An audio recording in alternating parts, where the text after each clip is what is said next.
Hello everyone, welcome to Winsome Digital Learning Platform. Today we are beginning with Power Sharing chapter of class 10th Political Science. In this chapter, we will see how power sharing is important, and this video is of two parts, you can say. So we will begin with part 1, okay? So in this chapter, first we begin with a question. The question is, between whom power is shared? सो हम किस किस के बीच में power को share करते हैं, सबसे बड़ा क्वेश्चन है इस चैप्टर के अंदर. So we will see in next slide that power is share between home. So आपको याद रखना है कि हम किसके बीच में पावर को शेयर करेंगे. So let's begin. Power is share between 3 organs of the government. 3 organs of the government. How many organs do we have? We really have 3 organs. Judiciary, न्यायपालिका, legislature जो कि laws बनाता है सिंपल भाषा में, executive जो इन laws को implement करता है या execute करता है. अब आप सेंट्रल लेवल पे देखो या कंट्री लेवल पे देखो तो इंडिया में we have all these 3, right? Judiciary में सबसे top most supreme court we have, then we have high courts, then we have district courts, subordinate courts and so on. Legislature में भी हमारी central legislature होती है and state legislatures होती हैं. Central legislature की बात करें तो क्या होगा? पार्लियामेंट. पार्लियामेंट में क्या क्या आएगा? सवाल अब ये है, आप बोलोगे मैम लोकसभा प्लस राज्यसभा. नहीं, इसका एक और पार्ट है. कौन? हमारे प्रेसिडेंट. कौन है? हमारे प्रेसिडेंट साहब. अब मैम प्रेसिडेंट क्यों? प्रेसिडेंट तो बैठते भी नहीं है ना, पार्लियामेंट में बैठते भी नहीं, तो फिर वो क्यों पार्ट है? बिल पेश हुआ, लोकसभा में पास हुआ, राज्यसभा में पास हुआ, तो बिना पार्लियामेंट के क्या लॉ बन जाएगा? तब तक वो बिल कहलाता है. बिना प्रेसिडेंट के, सॉरी, क्या वो लॉ बन सकता है? नहीं. तो प्रेसिडेंट जब तक साइन नहीं करेंगे तो वो बिल ही कहलाएगा. तो इसलिए वो क्या है? किसका हिस्सा है? पार्लियामेंट का एक बहुत ही इंपॉर्टेंट पार्ट है. ठीक. अब एग्जीक्यूटिव कौन कौन है? एग्जीक्यूटिव को हेड तो नो डाउट हमारे प्रेसिडेंट ही करते हैं रियल में. वैसे कौन हेड करते हैं? हमारे प्राइम मिनिस्टर नरेंद्र मोदी और उनकी पूरी टीम, काउंसिल ऑफ मिनिस्टर्स. 75 के around council of ministers we have, और उसके साथ में बीच में हमारे कुछ ऐसे मिनिस्टर्स जो सबसे इंपॉर्टेंट होते हैं, उनको क्या बोलते हैं? Cabinet ministers. Like Amit Shah के पास होम मिनिस्ट्री है, राजनाथ सिंह के पास डिफेंस है, ठीक है, नितिन गडकरी जी के पास हाईवेज है, रोड्स है, निर्मला सीतारमन के पास फाइनेंस है. तो ये कौन से मिनिस्टर्स है? They are the top most ministers. तो इनको हम क्या बोलते हैं? Cabinet ministers. ठीक है. अब ये पता लग गया कि ये भाई 3 ऑर्गन्स में हम लोग पावर को शेयर करते हैं, judiciary, legislature and executive. So in this chapter what will see? We will see the 2 stories. भाई 2 कहानियां पढ़ेंगे हम, बहुत ही इंटरेस्टिंग स्टोरीज हैं about 2 nations, Belgium and Sri Lanka. Belgium I hope आपको पता हो, नहीं पता है तो it's a country, small country, बहुत ही छोटी कंट्री है ये. कहाँ पे? कंट्री की स्पेलिंग में कंप्लीट COU क्लियरली नहीं था. It's a country in European continent. Where? European continent. Sri Lanka, all of you might be knowing or know, it's a neighbor of ours. मतलब इंडिया का नेबर है. So this is our if our it's country. So if we have this little place, it's Sri Lanka. तो ये हमारा neighbour है. और people से this is a tell. ये क्या है? पूंछ है. किसकी? इंडिया की. टेल ऑफ इंडियन कॉन्टिनेंट ऐसे भी बोला जाता है. ठीक है. अब ये जो दोनों स्टोरीज हैं, बेल्जियम और श्रीलंका, ये शो क्या करती हैं? What do these stories show? है ना भाई, ये स्टोरीज जो है ये क्या शो करती है, क्या बताना चाहती हैं? कि भाई why is power sharing important? Power को शेयर करना क्यों इम्पोर्टेंट है? यू माइट बी थिंकिंग कि पावर तो भाई एक सिंगल पर्सन के पास हो तो वो ज्यादा अच्छी रहेगी. You might be think that आप ये भी सोच सकते हो कि एक बंदे के पास पावर है तो वो ज़्यादा पावरफुल रहेगी और ज़्यादा बेटर रहेगी, but let me tell you, power एक ऐसी चीज़ है जितनी ज़्यादा डिवाइड होती है उतनी ज़्यादा अच्छी निकलती है, अच्छी बेटर वो परफॉर्म करती है, और वो पूरी डेमोक्रेसी हो या कोई भी कंट्री हो उसके अंदर ज़्यादा बेटर परफॉर्म करके बेटर रिजल्ट दे पाती है. Power sharing is very important. Like we say ना, शेयरिंग इज केयरिंग, बांट के खाना अच्छा होता है और ये शेयर करना अच्छा होता है. Same is our power. Let's go on next slide. So first we will read the story of Belgium. पहले हमारे पास कौन आएगा? बेल्जियम आएगा. So see, this is a small Belgium. Let's take some another pen. Okay, red. So this is the nation of Belgium. Small country in Europe, not a big country. ठीक है, 4 country से ये bordered है. किस किस से? France, Netherlands, Germany and Luxembourg. This is Netherlands. Dutch, जिसको हम लोग डच भी बोलते हैं, इंडिया में आए थे डच पीपल. जर्मनी, हिटलर बहुत फेमस है यहाँ का, है ना. Luxembourg, and this is France.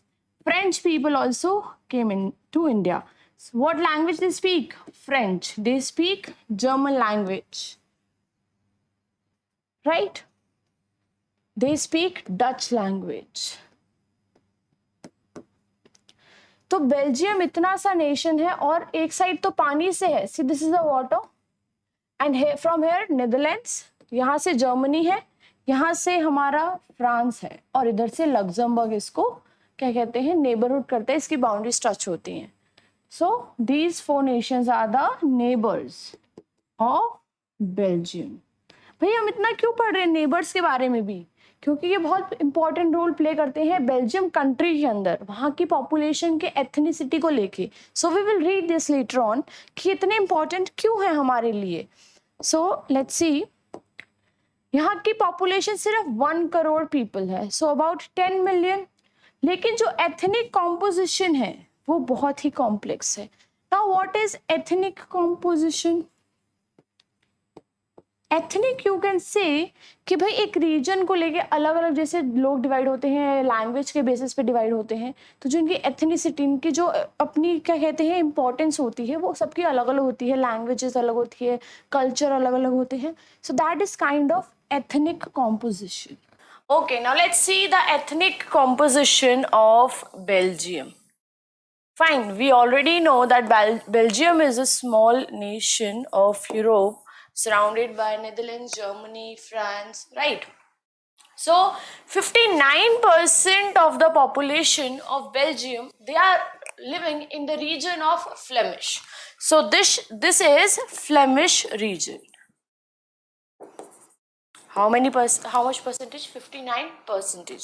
And they speak the language Dutch, and the language is Dutch language, which is also the language of Netherlands. Okay, so if you see, this is a Belgium, and this part is closer to the Netherlands, so they are speaking this language. Then 40% of the population, they are living in the Wallonia region. So this is a Walloon region, this is a Wallonia region. And they are speaking the language French. Okay, fine. So their language is French. Can you see? This is France, the neighbor of Belgium, and this is the region of Belgium, which is the, you can say, the boundary area of the France. Fine. Rest 1% of the population, they are living in the rest of the Belgium region, and their language is German. Fine, you can see here Germany, the neighbor country of the Belgium. So near about this is the area of Belgium where the people speak almost German language, and they are closer to the Germany. So this is known as German speaking region. So you see here this orange box, a kind of orange mark. So this is the capital of Belgium, that is Brussels. So ये capital है वहाँ की. We will see it later on. Now you can see there are 2 majority language speaking communities or language speaking people. They are belong to Dutch language and second French language. So the tensions they are arising between these 2 communities, Dutch and French. Why? Because they are in, you can say, greater number. The Dutch speaking population is 59% in the country and French population is 40% in the country. Fine, obviously बात है. So Dutch are over empowering the French population in Dutch empowering the French speaking population. Okay, in the country of Belgium. Now the case in the capital city of Brussels is different. This is the Brussels I have marked for you. So in Brussels the case is different. The French speaking population is in majority, that in the whole country it is 40%, in the capital it is 80%, and the Dutch speaking population, which consists the majority in the country with 59%, is only 20%. You can see that कि भाई इनको accommodate करना पड़ेगा पूरी country के अंदर. French लोगों को थोड़ा सा कॉम्प्रोमाइज करना पड़ेगा बिकॉज डच लोग मेजॉरिटी में है और ब्रुसेल्स कैपिटल के अंदर क्या करना पड़ेगा, डच लोगों को कॉम्प्रोमाइज करना पड़ेगा because French population is in majority.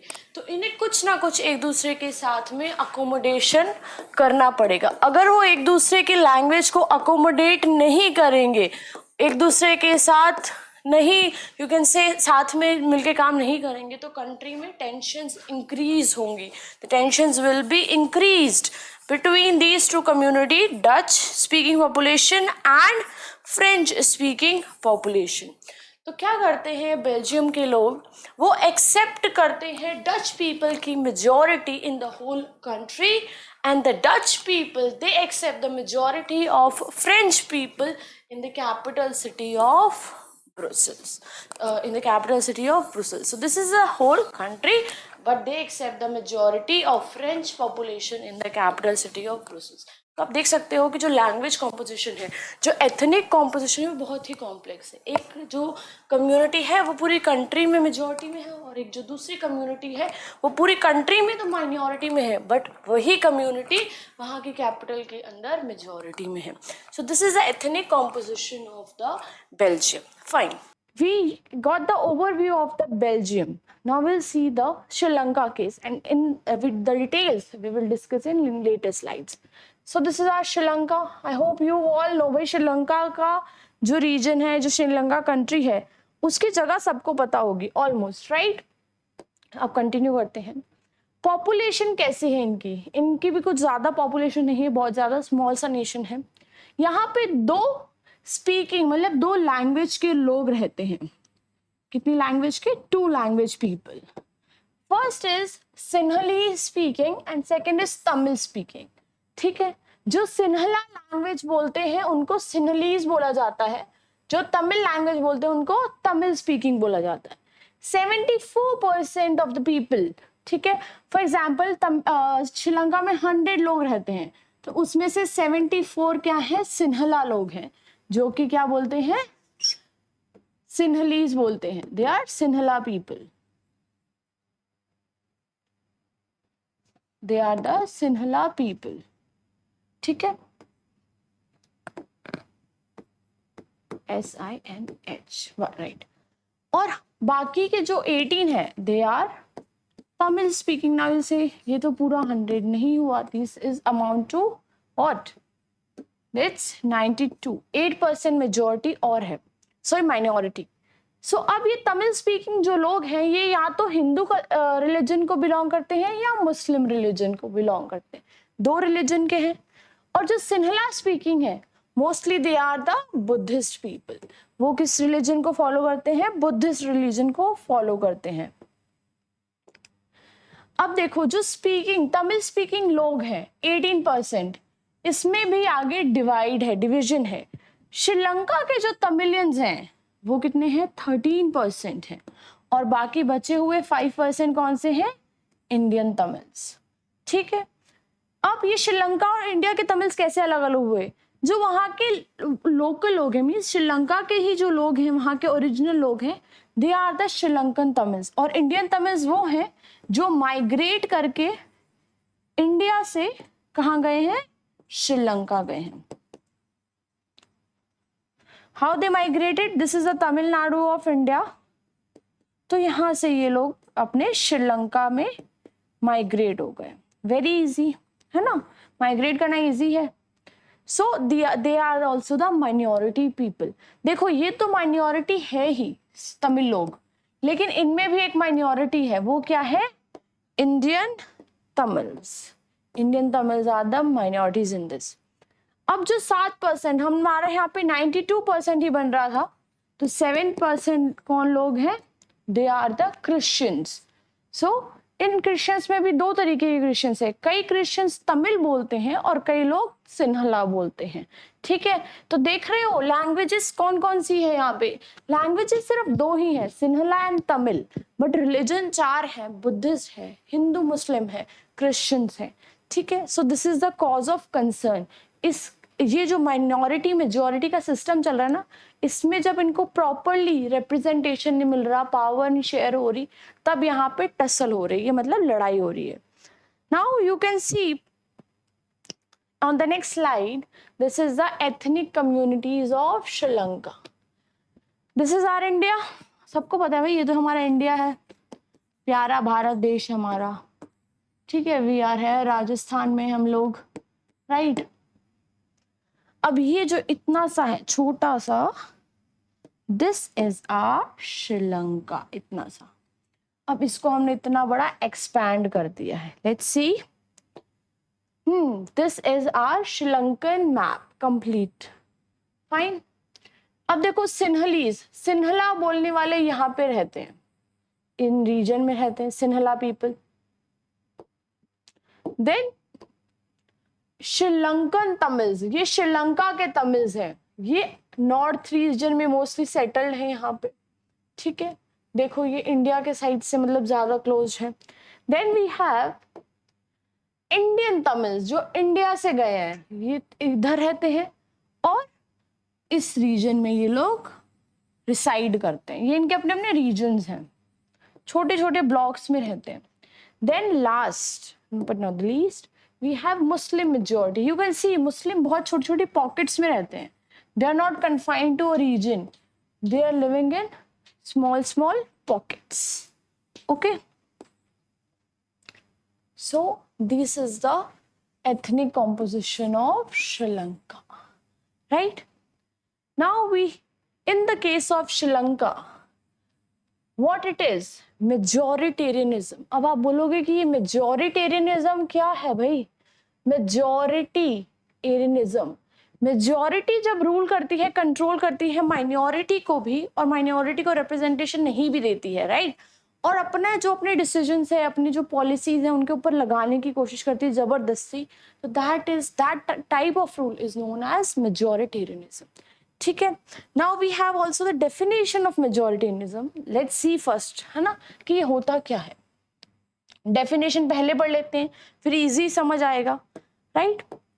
A belief that the majority community should be able to rule a country in whichever way it wants, disregarding the wishes and needs of the minority। मेजॉरिटीनिज्म क्या होता है? ऐसा belief, ऐसा मानना कि country को कौन rule करेगा? मेजॉरिटी रूल करेगी। कौन रूल करेगी? मेजॉरिटी रूल करेगी। और जो माइनॉरिटीज का अधिकार है, या जो उनकी डिमांड्स है, उनके जो विशेस हैं, उनकी जो जरूरतें हैं, उनको क्या करेगी? एक तरीके से निग्लेक्ट कर रही है, already it is neglecting. So that type of government is known as majoritarianism, or you can say it's a kind of system जिसको हम क्या बोलते हैं? majoritarianism बोलते हैं। If we are living in which country? We are in India, right? अब अगर हम इंडिया का composition देखें तो we have in majority Hindus, no doubt we have, and all other minorities we have, especially किसको देखिए तो अगर नंबर में मुस्लिम हो गए, सिख हो गए, Sikh people, Buddhist people we have, right? We have Jain people, we have Christians as well, we have so many minorities. But constitution सिर्फ 5 ही माइनॉरिटीज को रिकग्नाइज, 6 को रिकग्नाइज करता है। एक है हमारे ज़ोरोएस्ट्रियन और यू कैन से पारसी पीपल, पारसी पीपल। तो क्या हमारे नेशन में मेजॉरिटेरियनिज्म है? नहीं। वाई?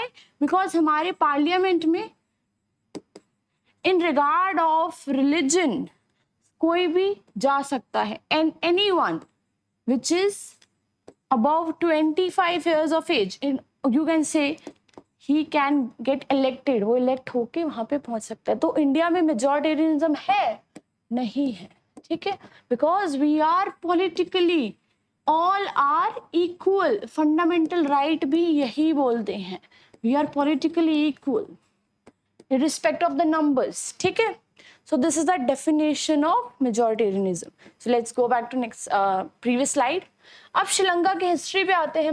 इंडिपेंडेंस कब मिली? 1948, मीन्स हमारे मिलने के जस्ट एक साल बाद इनको क्या मिल गई थी? मेजोरिटी। अब क्या होता है इसमें? Leaders of Sinhala community saw dominance over government by virtue of majority. Sinhala community के जो लीडर्स थे उन्होंने अपने आप को डोमिनेट कर लिया, किस नाम पे? कि हम मेजॉरिटी में हैं, है ना भाई। हम लोग कितने % लोग हैं? We are the people of around 74% language speaking. तो वो कहते हैं भाई हमारे देश में 100 में से 74 लोग तो हमारी लैंग्वेज बोलते हैं, 74। सो इसी बात से हम क्या कर लेते हैं? अपने आप को पावर दे देते हैं और हम आपको रूल करते हैं, ठीक है। वो रूल करने लग जाते हैं। सो इससे क्या होता है? जब वो रूल करते हैं तो उन्होंने 1956 में एक एक्ट पास किया अपने पार्लियामेंट में, जिससे रिकॉग्नाइज किया Sinhala as the only official language disregarding the Tamil. उन्होंने कहा कि भाई जो सिन्हला हमारी जो लैंग्वेज है, जो हम बोलते हैं सिन्हलीज, वही क्या है? ऑफिशियल लैंग्वेज है स्टेट की, मतलब स्टेट मतलब श्रीलंका की। तो अब इससे क्या हुआ? जो तमिल लोग थे उनको गुस्सा आया, उनको अच्छा नहीं लगा। भाई तमिल लैंग्वेज भी तो इम्पोर्टेंट है। Tamil is one of the oldest language, you can say oldest script, oldest grammar ही इसकी है। सो तमिल लोगों को बहुत बुरा लगा, ठीक है। अब बताओ क्या इंडिया में ऐसा है? No, we have 2 official languages, that is Hindi and what we have? English. हमने किसी के ऊपर हिंदी को थोपा नहीं है, लाइक साउथ इंडियन स्टेट्स बोला जाए तो, you can say north east, तो for their convenience we have English as well, right. And there is a article for this, Hindi और इंग्लिश कौन से आर्टिकल के अंडर ऑफिशियल लैंग्वेजेस है? Find out and tell me, right. So let's see. Government follows preferential policies favouring Sinhala applicants for university positions and government jobs. अब जैसे ही सिन्हला language बनी तो उन्होंने क्या किया? एक तरीके से नेपोटिज्म करना शुरू कर दिया। जो लोग सिन्हला कम्युनिटी से आते थे उनको जॉब्स प्रेफर देने लग गए, उनको यूनिवर्सिटी में अच्छी पोजीशंस देने लग गए, उनको स्टूडेंट का जब सिलेक्शन होता था यूनिवर्सिटीज़ में उनको क्या करने लग गए? प्रेफरेंस देने लग गए। तो ये तो इनइक्वालिटी हुई किनके साथ? जो लोग तमिल लैंग्वेज को बोलते थे, राइट।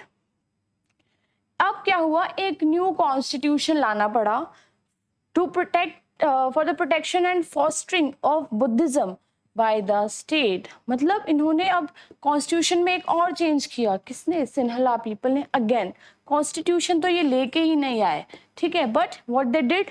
बुद्धिज्म को किया। अब देखते हैं पुरानी स्लाइड में। सिन्हला में 74 लोग चाहे सिन्हलीज बोल रहे हैं, रिलीजन क्या है? बुद्धिस्ट। तो अपना रिलीजन इन्होंने लगाना शुरू कर दिया। Is it right? नहीं भाई, ये एक डेमोक्रेटिक कंट्री थी Sri Lanka, still they were following the rule of majority. तो जो बुद्धिस्ट रिलीजन था सिन्हला लोगों का, वो इन्होंने इनके ऊपर लगा दिया और कहा कि बुद्धिस्ट रिलीजन क्या है? हमारा एक तरीके से ऑफिशियल रिलीजन है।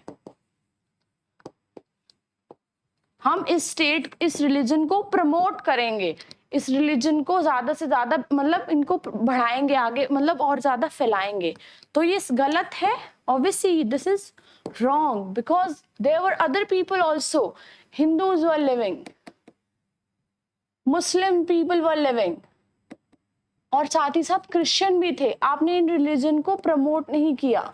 Do we have the same policy in India as well? No, there is no official religion of India.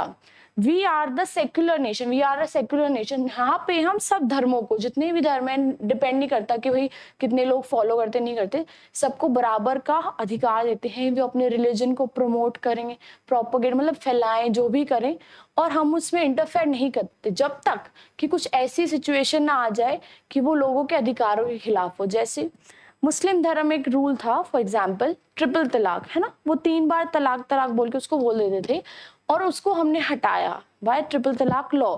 तो हमने कब इंटरवीन किया, हमने कब उसमें एंटर किया, जब हमें लगा कि ये लोगों की मतलब फीमेल्स की राइट्स के खिलाफ है, उनके साथ गलत हो रहा है, तब हमने इंटरवीन किया।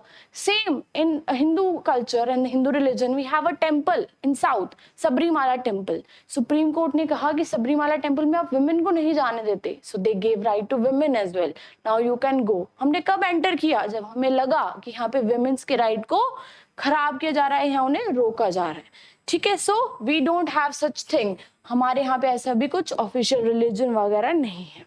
ठीक है, ये हम समझ चुके हैं कि मेजॉरिटेरियनिज्म क्या होता है। नाउ रिजल्ट क्या होता है मेजॉरिटेरियनिज्म का। आपने मेजॉरिटेरियनिज्म तो कर लिया, आपने कुछ गलत तो कर लिया, उसका रिजल्ट आएगा। तो इसका रिजल्ट अब यहाँ पे है, gradual feeling of alienation among the Sri Lankan Tamils. तो श्रीलंका के जो तमिल्स है, जब उनकी लैंग्वेज को इन्होंने प्रमोट नहीं किया, तो उन्हें किसकी फीलिंग आने लगी, एलाइनेशन की। एलाइनेशन फीलिंग मतलब हम यहाँ के हैं फिर भी हम एलियन हैं, मतलब बाहर से आए हैं, उनको ऐसा फील होने लग गया। जब आपने घर जाओ तो आपको कोई प्यार से बात ना करे तो आपको क्या लगेगा, यार हम तो कोई बाहर वाले हैं, मतलब ऐसा कर रहे हैं। तो ऐसी फीलिंग किसको आई, श्रीलंकन तमिल्स को। उनको लगा कि none of the major political parties led by the Sinhala leaders were sensitive to their language and culture. उनको लगा कि भाई कोई भी जो बड़ी पॉलिटिकल पार्टी है, कोई भी हमारी लैंग्वेज को प्रमोट नहीं कर रही, हमारे कल्चर के बारे में बात नहीं करती, वो हमारे प्रति सेंसिटिव नहीं है। सी, जब कल्चर और लैंग्वेज पे बात आती है तब इंसान अड़ जाता है। तो ये तो फिर भी उनकी इतनी बड़ी लैंग्वेज की बात थी तमिल की। So they felt neglected, they felt alienated. तो अब इसका रिजल्ट क्या निकल के आता है, let's see. They felt the constitution and government policies denied them equal political rights, discriminated against them in getting them jobs and the other opportunities, ignored their interests. उनको लगा कि जो गवर्नमेंट है और जो कॉन्स्टिट्यूशन है वो हमें इक्वल पॉलिटिकल राइट्स नहीं दे रही। फॉर एग्जाम्पल उनको प्रेफरेंस ही नहीं दिया जा रहा था पोजिशंस के अंदर।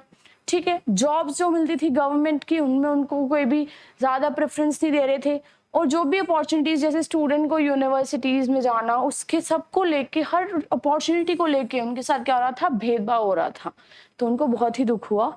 एंड देयर इंटरेस्ट, जो उनके बेनिफिट की बातें हैं, उनको ये गवर्नमेंट, ये पॉलिटिकल पार्टीज क्या कर रही हैं, इग्नोर कर रही हैं। किसको लगा ये सब, तमिल पीपल, श्रीलंकन तमिल्स को। अब एक्शन किसने किया था, सिन्हला लोगों ने। किससे, मेजॉरिटेरियनिज्म से। तो अब रिएक्शन कौन करेगा, तमिल वाले करेंगे, है ना।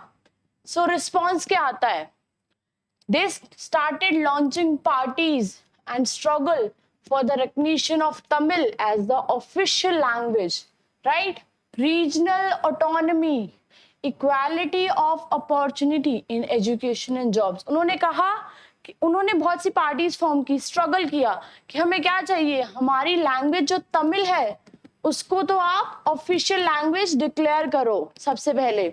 सेकंड, रीजनल ऑटोनॉमी दो, मतलब जिस रीजन में हम रहते हैं उसे हमें चलाने दो जैसा हम चाहें, अच्छे से चलाएंगे हम, डोंट वरी, बट वहां पे हमें पावर दो, ताकत दो, ताकि हम अपनी गवर्नमेंट चला सके।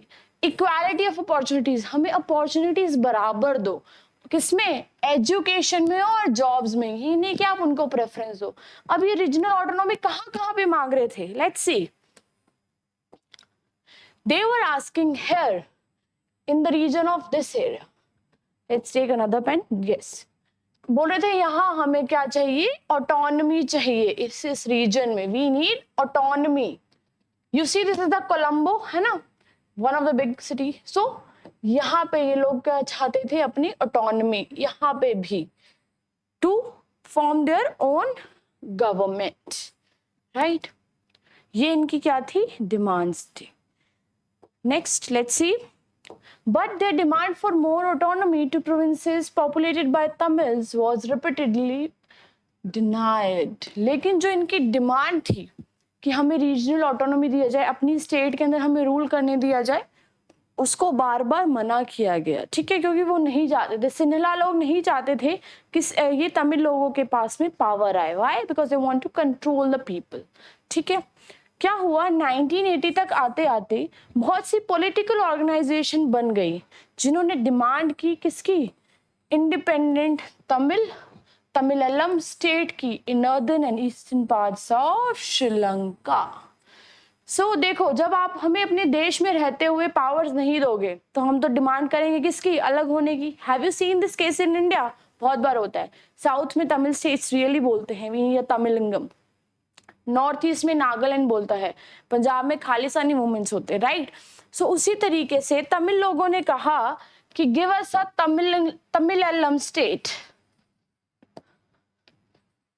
कहां से निकालेंगे ये स्टेट्स को हम, कहां से कंट्री निकलेगी ये कंट्री निकलेगी इस रीजन से, यहां से हमें निकाल दो हमारी कंट्री, इस रीजन से। This is the northern part of Sri Lanka and this is our eastern part of Sri Lanka. वो बोले इन रीजन्स को हमें तो दे दो, हम अपना तमिलम बना लेंगे, ठीक है। So this was the demand, right. So अब क्या हुआ, दोनों के बीच की लड़ाई, सिन्हला और तमिल लोगों की लड़ाई से क्या हुआ, सिन्हला वर्सेस तमिल पीपल। क्या हुआ, इन दोनों से के बीच में जब लड़ाई हुई तो ये एक झगड़ा बन गया, बहुत बड़ा कॉन्फ्लिक्ट क्रिएट हो गया, and this conflict led to a civil war, right. Now what is civil war? Question comes, civil war क्या होती है? व्हेन टू कम्युनिटीज और मोर, ठीक है, और मोर फाइट अमंग्स द नेशन, मतलब ये उनका नेशन है और वो आपस में ही लड़ रहे हैं, दिस वर्सेस दिस, ठीक है। तो जब वो एक दूसरे से लड़ते, लाइक 1 वर्सेस 2, अंदर आपस में ही लड़ रहे हैं कि भाई हमें ये दे दो, हमें ये बना दो, so that is known as civil war, ठीक है। मतलब श्रीलंका बाहर किसी से नहीं लड़ रहा था, श्रीलंका के अंदर ही लड़ाई लगी हुई थी, अंदर ही लड़ाई चल रही थी, so that is known as civil war. So here we completed I guess the Sri Lankan part. Now again who is this guy? वो मुन्नी थी, ये है उन्नी, हाँ, ये 2 क्यूट बच्चे हैं। What's wrong with the majority community rules? If Sinhala don't rule in Sri Lanka, where else will they rule? तो ये उन्हीं कहता है कि दिक्कत क्या है भाई, अगर सिन्हा लोग श्रीलंका में रूल नहीं करेंगे तो कहाँ रूल करेंगे। बट उन्हीं भूल गया है कि अगर माइनॉरिटीज को आप रिप्रेजेंटेशन नहीं दोगे तो वो कहाँ जाएंगे, है ना। तो उनको भी साथ लेके चलना जरूरी है। अगर आप उनको पीछे छोड़ दोगे तो वो ऐसे ही डिमांड करेंगे कि लीव अस, हमें अलग दे दो जगह, हमें इंडिपेंडेंस दो and we will form our Tamilam land, ठीक है। नो डाउट आप सिन्हला लोग हैं, आपका नेशन है, हमारा भी तो है, तो आप भी रूल कीजिए और हम भी रूल करते हैं, मिलके रूल करते हैं ना। सिन्हला प्लस तमिल अगर ये दोनों पीस कर लेंगे तो श्रीलंका क्या होगी, प्रॉस्परस हो जाएगी भाई, डेवलप करेगी। लेकिन अगर इन दोनों में माइनस का रिलेशन, मतलब लड़ाई ही चलती रहेगी, तो क्या चलेगा, सिविल वॉर ही चलती रहेगी, right. So have we completed the part of Sri Lanka. Thank you.